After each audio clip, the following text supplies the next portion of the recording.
Tous les jours, une dizaine de trains sillonnent la voie ferrée qui sépare le quartier Rosemont du plateau. Cette voie favorise la libre circulation des marchandises. Mais elle complique les déplacements des gens. Steve Desaulniers en sait quelque chose. Pour se rendre de la rue Bellechasse à la rue Van Horn plus à l'ouest, il doit contourner le chemin de fer en passant sous le viaduc du boulevard Saint-Laurent. Premier obstacle, lorsqu'il veut traverser l'artère, il doit faire un aller-retour vers le nord jusqu'à la rue Beaubien. C'est trop loin. Steve Desaulniers espère traverser plus facilement quand il sera à l'autre bout du viaduc.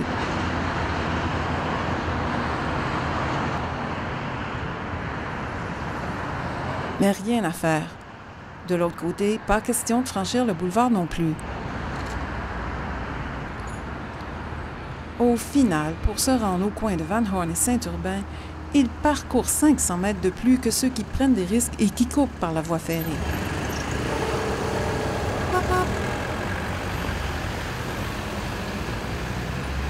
Dans le secteur du Myland, 300 piétons et plus de 80 cyclistes choisissent ce parcours interdit tous les jours. Certains ne reculent devant rien.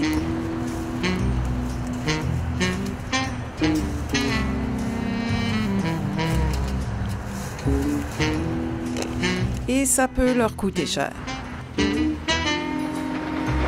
La police du Canadien Pacifique distribue des contraventions de 147 $. Et combien d'infractions par année?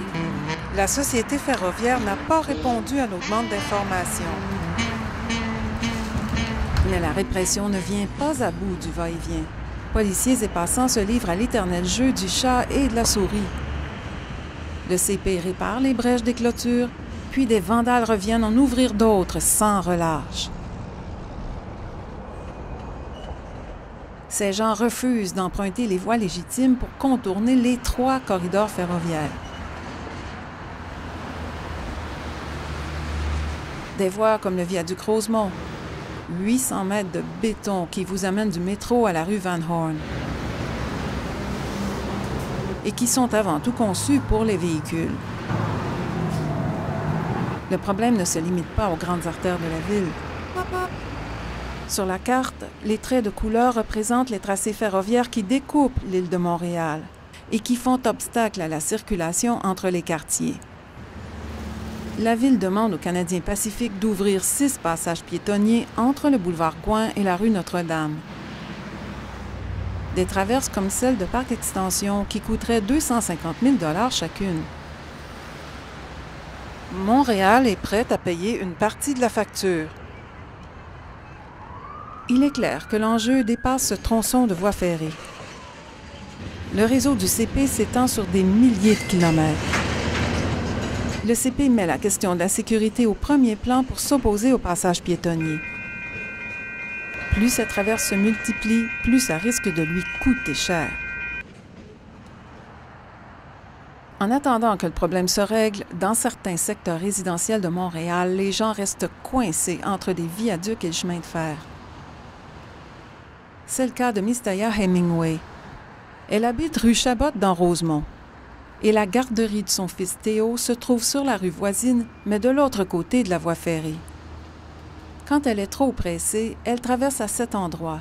Chaque fois qu'on le fait, j'explique que c'est dangereux, il faut faire très attention, aller vite, qu'on n'est pas supposé à faire ça.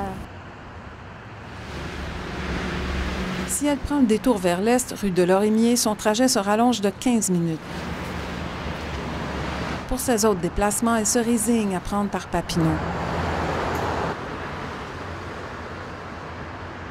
C'est le passage obligé, le lien entre sa maison et les boutiques de la rue Laurier, le métro et le centre-ville.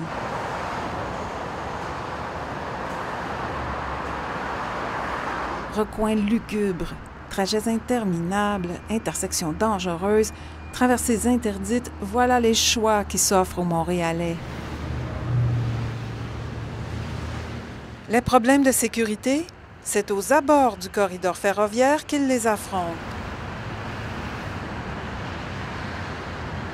En l'absence de traverse, il faut bien que piétons et cyclistes circulent quelque part. et l'afflux des piétons augmente. 2600 logements seront construits dans le secteur Bellechasse, en plus du futur campus de l'Université de Montréal à Outremont, au sud de la station L'Acadie. La négociation entre Montréal et le CP s'annonce laborieuse. La Ville ne se fait pas d'illusions. Elle prépare déjà le dossier qu'elle soumettra à l'arbitrage de l'Office des transports du Canada. Patience donc.